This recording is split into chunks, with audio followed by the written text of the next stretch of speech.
Welcome back to the AP Test Review. Now we're going to talk about Unit 6, and that's Foreign Exchange and International Trade. First, a quick reminder about the balance of payments. There's two sides of that. We got the current account and financial account. The current account is mainly made up of net exports, so our international trade. Exports, things we sell to other countries, minus imports, things we buy from other countries. It also includes investment income, so if I own stock in a company that's in another country and they send me dividends, that also goes in a current account. And then finally, transfer payments. If I send charity or aid or somebody that's a relative of mine sends money back to me from another country, that all goes in the current account. The main thing to remember for the current account though is your net exports. For the financial account, it's mainly going to be when people buy financial assets in other countries or when foreigners buy our financial assets. So if I buy a stock or bond in a company that is located in another country, like maybe I buy Samsung stock, they're in South Korea, that would go in the financial account. Direct foreign investment also goes in the financial account, and that's when companies go into foreign countries and they build factories and buy capital goods and put them into place so they can produce more goods and services in those countries. The final thing that's going to go into the financial account is going to be when central banks buy and sell foreign currencies to assist in international trade.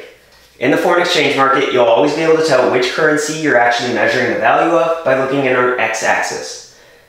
This is a graph for the US dollar because there's a dollar sign down here, and if it goes on the bottom on the x-axis, that means it has to go on the bottom on the y-axis. So what this is showing, this is the euros per dollar, how many euros it takes to purchase $1 right now. If demand for US dollars would increase and the dollar appreciated and the exchange rate went up, it would now take more euros to buy a dollar, and the dollar is worth more now. If the demand for US dollars decreased or the supply of US dollars increased, well then the dollar would be depreciating, it would be worth less, the exchange rate is going down, and now it would take fewer euros to buy $1. The first thing that's going to cause a currency's value to change is growth. If GDP increases, the currency will depreciate. That's because if GDP is increasing, that means real income or real national income is increasing. People have more money, they have more jobs, they're buying more stuff, and they're not only buying more stuff in their own country, they're buying stuff in other countries. We'll import more goods and services, and in doing so, we will have to purchase foreign currencies, and when we pay for that, the supply of the US dollar will increase, shift to the right, driving down the value of the US dollar. The next thing that's going to cause a currency's value to change is going to be the real interest rate. If the real interest rate increases, then the currency is going to appreciate. And that's because financial capital flows toward the country with the highest real interest rate. If the United States real interest rate increases compared to Europe, well then Europeans are going to want to bring their money over here to put in our financial instruments like bonds, or maybe just putting their money in banks here in the US. When they bring their money over here, they're going to have to buy the US dollar. Our banks and our companies don't want euros. They don't use them.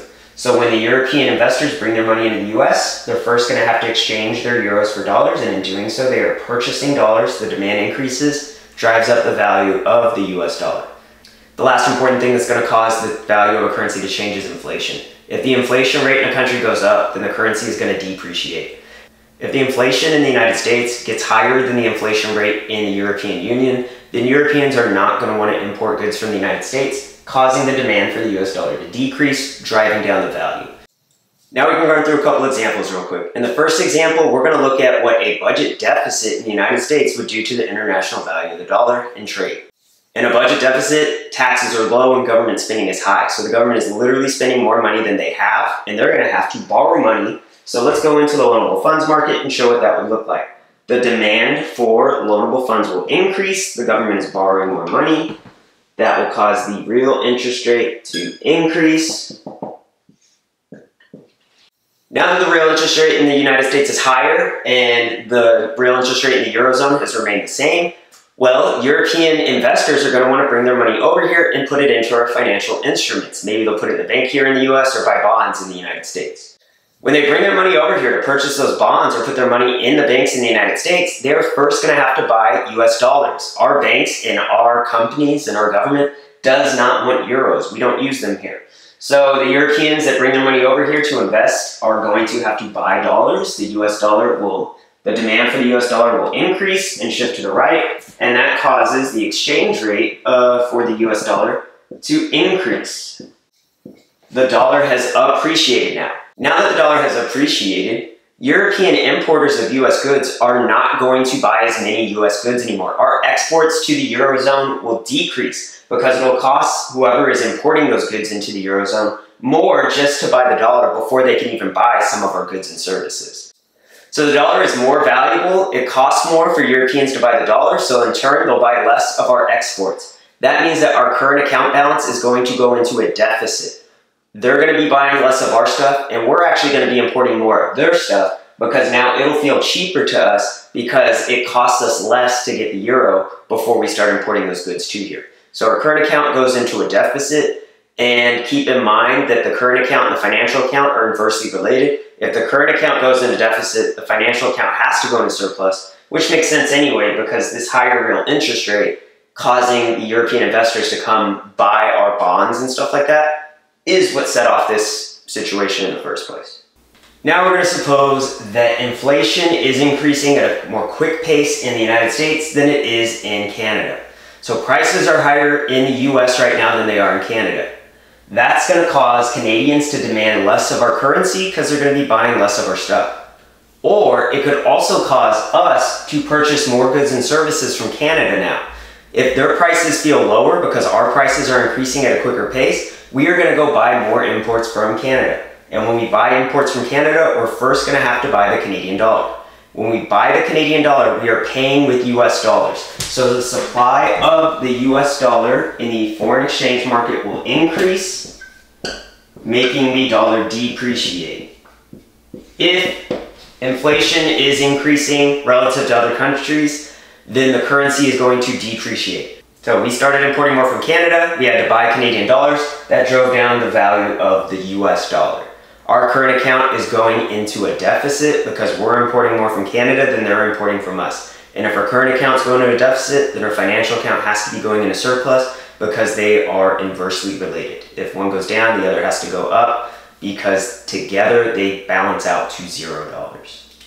Finally, we'll take a quick look at how monetary policy can affect the international value of a currency.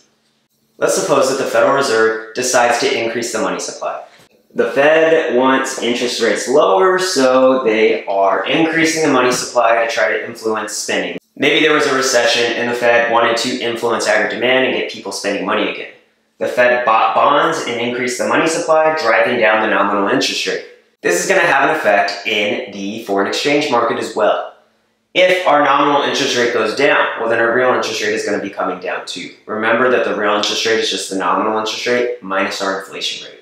So if our interest rates are going down compared to the European Unions, then Europeans are no longer going to want to bring their money into the US and put it into our financial instruments. And our financial investors here are more likely to want to take their money out of the US and take it to another country where they can earn more interest by leaving their money in a bank or putting in a bond or some other sort of financial asset. So if US financial investors take their money over to the European Union and buy European bonds or put their money in the banks in Europe, well, they're going to first have to buy the euro, and in doing so, they're going to pay with US dollars. So the supply of US dollars, it's getting dry. The supply of US dollars will increase, driving down the international value of the US dollar. Now that the dollar is less valuable, we are going to import fewer things from the European Union because it will cost us more to buy the euro and then start importing goods and services. At the same time, we're more likely to start exporting more goods and services to the European Union because our dollar has depreciated and it now costs less for a European to buy US dollars and then start buying our stuff, our goods and services. So our exports to the Eurozone will increase. Our imports from the Eurozone will decrease. So we're now going to have a current account surplus because it's mainly made up of net exports, and we'll have a financial account deficit because they have to balance out to zero, and at the same time, the thing that caused this in the first place was a lower nominal interest rate, which got our financial investors to take their money over to the European Union and purchase those financial assets. That caused us to go to a financial account deficit, and we went in the current account surplus because the lower value of the US dollar internationally caused the Europeans to purchase more of our exports. I hope that I really helped you out with this review. Good luck on your tests next week. Goodbye.